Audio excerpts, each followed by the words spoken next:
गाजियाबाद में doctor BP त्यागी ने एक प्रेस कॉन्फ्रेंस का आयोजन किया और उन्होंने राष्ट्रवादी नवनिर्माण दल को लेकर कई खुलासे किए हैं। उन्होंने बताया कि कल उनके पास में उनका बिचौलिया आया था जिसने श्रीकांत त्यागी से उनको मिलवाया था। ये वही श्रीकांत त्यागी हैं जो राष्ट्रवादी नवनिर्माण दल के राष्ट्रीय अध्यक्ष हैं और नोएडा प्रकरण के बाद चर्चा का विषय बने थे। डॉक्टर बीपी त्यागी ने कहा कि सत्येंद्र त्यागी ने भी उनसे पैसे उधार लिए हैं जिसको वो नहीं लौटा रहे हैं। आइए सुनते हैं क्या कह रहे हैं प्रेस कॉन्फ्रेंस में डॉक्टर बीपी त्यागी। देखिए, सत्येंद्र त्यागी मोटी के रहने वाले हैं। वो मेरे संपर्क में 20 साल से थे और उसी ने श्रीकांत से मुझे मिलवाया था। क्या ये भी पार्टी से जुड़े हुए हैं डॉक्टर साहब? नहीं, ये पार्टी से नहीं जुड़े हैं। इनका बेटा पार्टी से जुड़ा है। उसने और एक नीरज त्यागी हैं जो उनके रिश्तेदार हैं, उसने मुझे पार्टी से जुड़वाया था। और आज मैं सत्येंद्र त्यागी का सच भी आपके सामने लेकर आया हूँ। एक सवाल है आपसे। ये एक चेक है 25 लाख रुपए का, ये बाउंस हुआ है। उसने मुझसे 25 लाख रुपए लिए थे, जो ये बोला था कि एक हफ्ते के अंदर अंदर वो मुझे दे देगा। सत्येंद्र त्यागी का ही चेक है ये, जो बाउंस हुआ है बैंक से। ये 25 लाख रुपए का चेक है। तो सत्येंद्र त्यागी पे भी केस किया जाएगा वो, क्योंकि चेक उसका बाउंस हुआ है और ये उसका कागज है बैंक का। श्रीकांत त्यागी ने किस तरह से फोन पर उनसे बातचीत की और सत्येंद्र त्यागी की क्या भूमिका, इस पर बात कर रहे हैं डॉक्टर बीपी त्यागी। क्योंकि कोर कमेटी की मीटिंग थी तो उन्होंने मुझे सूचित किया कि श्रीकांत जी आपसे बात करना चाहते हैं। मैं कोई दिक्कत नहीं है, हम उनसे बात करते हैं। 20 मिनट मेरी बात हुई। तो 20 मिनट में जो बात हुई है उसका सार ये था कि डॉक्टर साहब कोई भी बात अगर आई है पार्टी की तरफ से निकल के तो आपको मुझको फोन करना चाहिए। उनको मैंने फोन किया तो फोन मेरा उन्होंने ब्लॉक किया हुआ था। एक पहले की बात है। आज जिस टॉपिक पे मैं बात करना चाह रहा हूँ आप लोगों से, वो ये है कि कल उन्होंने मेरी जितनी भी फेसबुक वाली पोस्ट है वो हटवाई और मुझसे ये बोला कि हम भी जो भी हमने सब डाला है उसको हटा रहे हैं। लेकिन जब आज मैंने एक चैनल का वीडियो देखा तो मुझे लगा कि वो मेरी पोस्ट तो हटवा सकते हैं लेकिन अपना कोई पोस्ट नहीं हटाएंगे, वो मेरी छवि को धूमिल करते जा रहे हैं। इसलिए मैंने आप सब लोगों को बुलाया। आप सब लोगों का धन्यवाद है। वो वीडियो मैं आप सब लोगों को सुनवाना चाहता हूँ।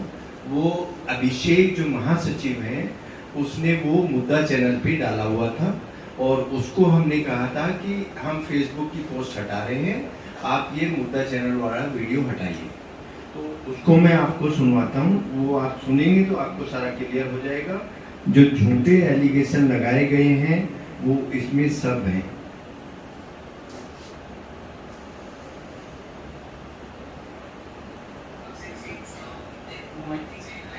उसके बाद से राष्ट्रवादी नवनिर्माण दल में फेरबदल देखते हैं। बड़ा मजबूत स्तंभ माने जाते थे डॉक्टर बीपी त्यागी। आप लोगों ने उनको भी पार्टी से निकाला, इनके अनुशासन जिनका कोई करेगा, पार्टी के कार्यकर्ताओं के अनदेखी कोई करेगा, तो वो कितना भी बड़ा पदाधिकारी बोला हो उसको पार्टी से बाहर का रास्ता देखना पड़ेगा। उसी क्रम में डॉक्टर विश्वास त्यागी को पार्टी से बाहर निकाला गया। इस संगठन का एक नैतिक दायित्व बनता है कि कोई व्यक्तिगत संगठन को खराब करने की चेष्टा करेगा, पार्टी विरोधी गतिविधियों में संलिप्त रहेगा, ऐसे लोगों को बाहर समय से ऊपर निकाला जाएगा, छटनी की जाएगी। ठीक बात है। उन्होंने कुछ आरोप भी लगाए। उन आरोपों को मैं यहाँ दोहराना नहीं चाहता, लेकिन आपका अपना एक पक्ष है उनके आरोप, ब्लड बैंक को लेकर कुछ और चीजों को, क्या है वो पक्ष? देखिए, जब सामने वाला पक्ष अपनी बात करता है तो मुझे लगता है आपकी पार्टी को भी अपनी बात रखनी चाहिए। तो आप क्या कहते हैं, क्या पक्ष है, उनके आरोपों की सच्चाई क्या है, उसके बारे में अगर आप बता सकते, अगर आपको पढ़े। देखिए, जब कोई व्यक्ति पार्टी छोड़ता है या उसको पार्टी से निकाला जाता है तो ऐसे आरोप प्रत्यारोप लगते हैं। डॉक्टर विश्वास त्यागी पहली बात तो समाजसेवी नहीं है, शुद्ध रूप से व्यापारी हो। बिल्कुल प्लेटफॉर्म त्यागी समाज के डॉक्टर होने के नाते पार्टी ने दिया, जिसका दुरुपयोग डॉक्टर विश्वास त्यागी जी ने किया। पहले दिन से उनको चिकित्सा प्रकोष्ठ के प्रभारी हम लोगों ने बनाया और पहले ही दिन प्रेस कॉन्फ्रेंस के माध्यम से गाजियाबाद के अंदर एक प्रेस कॉन्फ्रेंस हुई। उसके अंदर ये वादा किया गया कि प्रदेश भर में राष्ट्रवादी ब्लड बैंक खोले जाएंगे, जिसकी जो पहल होगी वो डॉक्टर अमृतपाल त्यागी के हॉस्पिटल से होगी। अब ब्लड बैंक को खुला है, उसके लिए व्यवस्था भी की गई, उसके लिए फंड मुहैया कराया गया। कितना फंड? 70 लाख रुपए डॉक्टर अमृतपाल त्यागी को जाएगा। और ये पार्टी के अनेकों कार्यकर्ताओं का पैसा, ये सामाजिक का पैसा, ये पार्टी का पैसा जो डॉक्टर अमृतपाल त्यागी को पहुंचाएगा। लेकिन जब ब्लड बैंक का नाम निशान गुम कर रही है ना, तो उसकी डिमांड की, और जब डिमांड की जाती है तो कहीं ना कहीं आप तो ये अपनी चीज है वो निकालना है। बाकी पार्टी मजबूती से अपना काम कर रही है और पार्टी के लोग तय करेंगे इस फंड को जो इन्होंने गबन किया है इसको कैसे वापस किया जाएगा। ठीक बात है, लेकिन अमृतपाल त्यागी बड़े मजबूत स्तंभ थे और वो बाहर ला रहे हैं, तो ऐसा लगता है कि पार्टी को कुछ नुकसान हो रहा है, कुछ कार्यकर्ताओं कुछ और भी कार्यकर्ताओं की जाने की सूचना है आपको? मुझे किसी ने कल प्रेस कॉन्फ्रेंस में कहा, एक वीडियो भेजा, 1000 की संख्या में कार्यकर्ताओं के साथ खड़े हुए तो सज्जन 8 महीने के अंदर पार्टी में एक व्यक्ति को न जोड़ पाए हो। वो ये कह रहे हैं कि मैंने प्रदेश स्तर पर पार्टी को मजबूत किया है। अपने आप को सोचना पड़ेगा डॉक्टर अमृतपाल त्यागी को आज अकेले खड़े हुए। हमसे लोगों ने पहले ही कहा था, लेकिन क्योंकि सज्जन व्यक्ति हमें लगे थे, हमने पार्टी को लेने का काम। लेकिन आज जब चीजें बाहर निकल कर आई, सामने आई है, शुद्ध रूप से एक व्यापारी कोई समाज सेवी नहीं है। ठीक बात है, चलिए इस बात को रहने देते हैं कि आपके अंदर की खिंचतान। अच्छा, अब बात ये है कि जो इन्होंने आरोप लगाए हैं अभिषेक जी ने, पहले तो ये उसको क्लियर करें कि कौन सा व्यापार मैं कर रहा हूँ, और मैं ये क्लियर करूँगा कि पिछले 26 साल से मैंने कितनी समाज सेवा की है, मेरे पास सारा रिकॉर्ड है।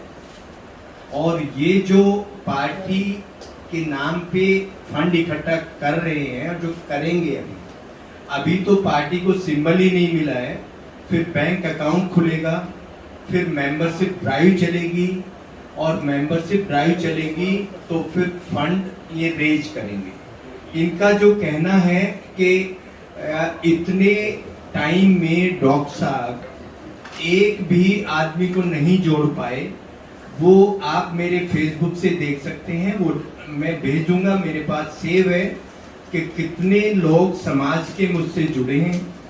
और एक ग्रुप था करीब, उसमें 1007 लोग थे, उसमें श्रीकांत को भी जोड़ा गया, उसके बारे में भी कुछ बातें बताई गई। तो इस बारे में तो मैं बताता अच्छा नहीं लगूंगा कि मुझसे कितने लोग जुड़े हैं, वो तो उनकी धारणा है तो उनके साथ है, लेकिन 70 लाख को उनको बताना पड़ेगा कि वो किसको दिए हैं, उन्होंने कैश दिया है या उन्होंने चेक के माध्यम से दिए हैं, और अगर वो पार्टी का क्योंकि कोई अकाउंट नहीं है तो वो कैश कहाँ से आया है, किसके माध्यम से आया है, मेरी कंपनी में डला है कि नहीं डला है। तो ये सब उनसे मैं डिटेल मांगूंगा और उन पे केस किया जाएगा। पहली बात तो ये। दूसरी बात ये है कि वो कह रहे हैं कि अप्रैल में जब आचार संहिता लगी हुई थी, उस वक्त वो मेरे घर पर 20 लाख रुपए छोड़कर गए थे। आचार संहिता में 20 लाख रुपए लाना एक पार्टी का मेरे घर पे, तो क्या ये कानूनन अपराध नहीं है? 20 लाख रुपए आप आचार संहिता में मुझे दे रहे हो, जो कि 20,000 से ज्यादा आप कैरी नहीं कर सकते, और एक झूठा आरोप लगा रहे हो कि 20 लाख रुपए का हमने वीडियो बनाया है, तो उस वीडियो को भी दिखा दें। हम भी तो ये बताएं कि आचार संहिता में राष्ट्रवादी नवनिर्माण दल क्या ये कानून तोड़ेगा? सबसे बड़ी बात ये है कि श्रीकांत ने जो 20 मिनट मुझसे बात की, उनका कहना ये था कि आप मेरे संपर्क में नहीं आए। आज प्रेस कॉन्फ्रेंस होने से पहले मैंने 4 बार फोन किया, श्रीकांत जी को भी फ़ोन किया, महासचिव को भी फ़ोन किया, और जो बिचौलिया थे सत्येंद्र, उनको भी फ़ोन किया। तो सत्येंद्र बोलते हैं कि वो दिल्ली एक मीटिंग में हैं, बात नहीं कर पाएंगे। तो मैंने कहा कि ये अभी तुम्हारा वीडियो हटा नहीं है, और जो कल तुमने हमसे प्रॉमिस किया था कि आपके 30 लाख मिल जाएंगे, तो वो फिर बोलते हैं कि जो आपको प्रेस को बताना है बता दीजिए। वो ये स्टेटमेंट दिलवाना चाहते थे कि मैं माफ़ी मांगूं आप सब लोगों से आपके जरिए, लेकिन वो मेरा चरित्र ऐसा नहीं है कि मैं एक ऐसे आदमी के सामने माफ़ी मांगूं। तो ये तो काम हो नहीं सकता था।